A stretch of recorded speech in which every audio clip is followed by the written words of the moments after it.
qui nous rappelle que le réchauffement climatique a déjà commencé, que nous ne sommes clairement pas à affronter la suite, au point que la ministre de l'écologie menace de démissionner tellement vous êtes mauvais sur la question.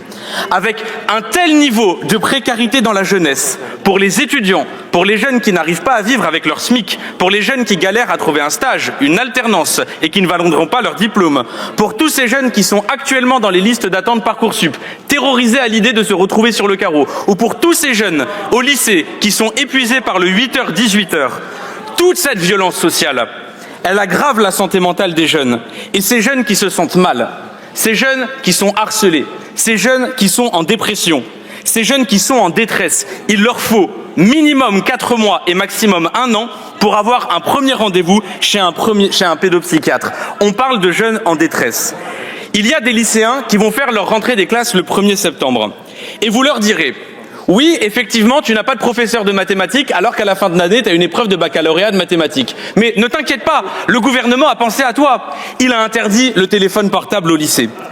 Vous voyez, mesdames et messieurs les députés, toutes ces interdictions que vous faites, à côté de tous ces droits que vous ne garantissez pas, c'est une violence. Et c'est une violence sociale. Parce que vos enfants ou les enfants des grands patrons, ils n'ont pas de problème avec les profs non remplacés. Ils n'ont pas de problème avec Parcoursup.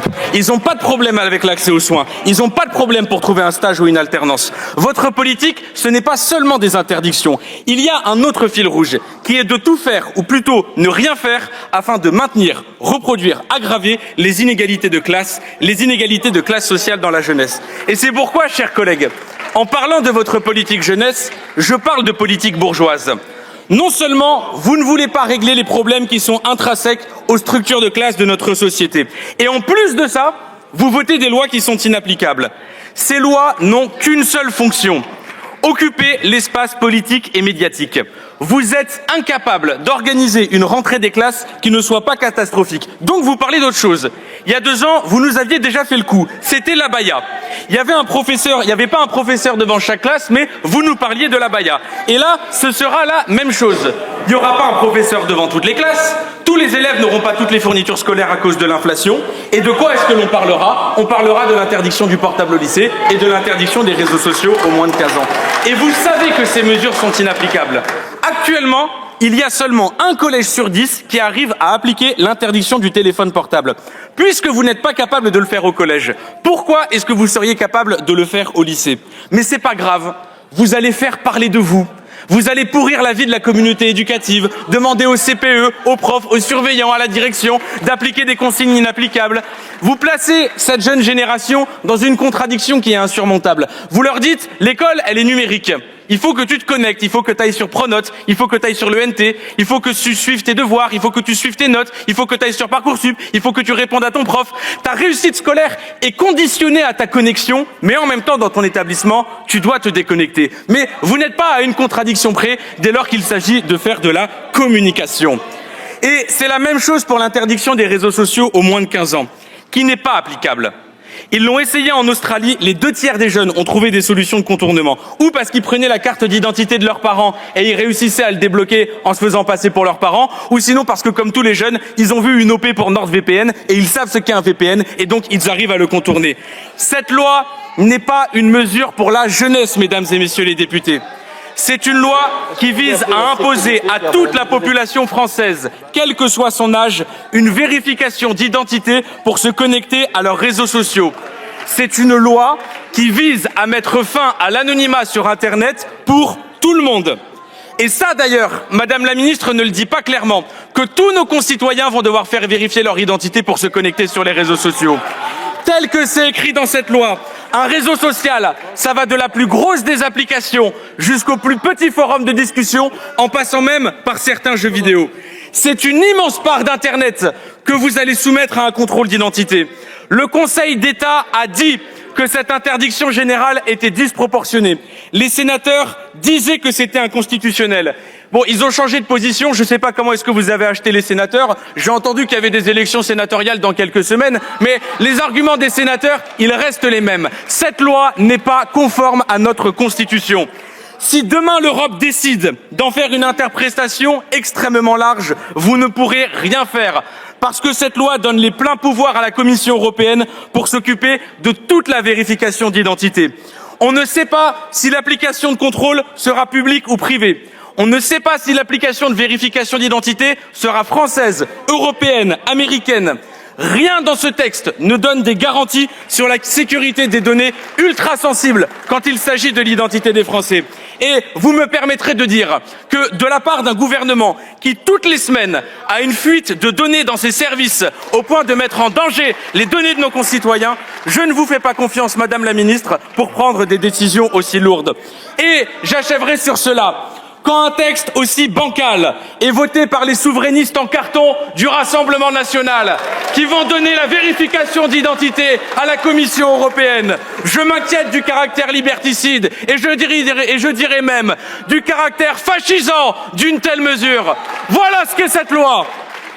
Il y a une véritable forme d'hypocrisie.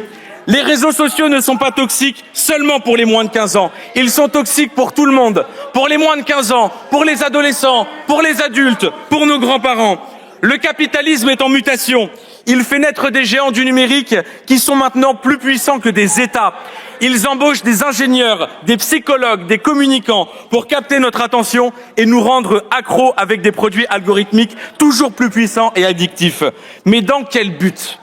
Regardez de la publicité. Et c'est ça le fond du problème, c'est la pub. Vous allez sur YouTube, il y a de la pub. Vous sortez de chez vous, à l'arrêt de bus, il y a de la pub. Vous prenez votre voiture sur le long de la route, il y a de la pub. Vous allumez la radio, qu'est-ce qu'on entend? De la pub. Et quand vous allez sur vos réseaux sociaux, vous échangez votre temps d'attention contre quoi? Contre du visionnage de publicité. Pourquoi a-t-on besoin d'autant de pub? Parce qu'il faut entretenir la société de consommation. Vous contrôlez l'individu parce que vous ne voulez pas contrôler la machine mondiale, celle de la société de consommation. La santé mentale des jeunes est en danger et pas seulement à cause des réseaux sociaux. Mais vos solutions sont à côté de la plaque. Vous choisissez des solutions de façade. Vous créez des barrières d'âge qu'on peut contourner en 2 clics. Et pendant ce temps, vous fuyez votre combat contre l'économie de l'attention et vous baissez les budgets de la prévention. À l'école, un médecin scolaire pour 13 000 élèves. Vous faites des grands discours sur la santé mentale des jeunes. Vous ne financez pas la médecine scolaire. Vous ne financez pas la pédopsychiatrie. Vous ne financez pas l'école. Mais par contre, pour financer des nouvelles répressions, il y a du monde. Parce que ces nouvelles répressions, elles sont gratuites et ça ne vous demande pas de taxer ces géants du numérique. Cette loi, elle n'est pas seulement hypocrite, elle est dangereuse. Vous savez que ces mesures seront contournées et qu'elles sont inapplicables. C'est une excuse. Une excuse pour imposer la fin de l'anonymat sur Internet, pour imposer davantage de contrôle de l'Union européenne sur l'espace de liberté qu'est Internet, pour dire que vous faites quelque chose sur les GAFAM alors que c'est eux qui vous tordent le bras. Les problèmes de santé mentale des jeunes, c'est qu'ils ne sont pas consultés. J'avais proposé qu'il y ait un débat et un vote dans les lycées sur ce texte, vous l'avez refusé. Si vous consultez les jeunes, ils vous demanderont l'égalité d'accès à l'université, l'égalité d'accès aux soins, notamment sur leur santé mentale. Ils vous demanderont l'égalité dans l'éducation, ils vous demanderont des emplois du temps moins chargés et des structures associatives, culturelles, sportives qui leur permettent de découvrir et s'épanouir dans leur passion. Si vous consultez les jeunes, ils vous diront que les réseaux sociaux, ils vivront avec toute leur vie et qu'ils sont demandeurs d'outils, de conseils, de méthodes pour vivre avec ce téléphone qui occupe nos vies, quel que soit l'âge.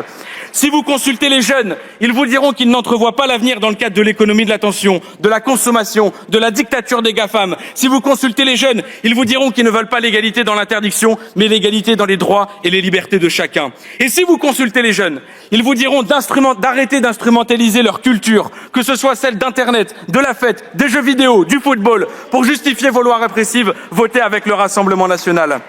Jeunesse, la grande consultation arrive. Elle s'appelle l'élection présidentielle de 2027.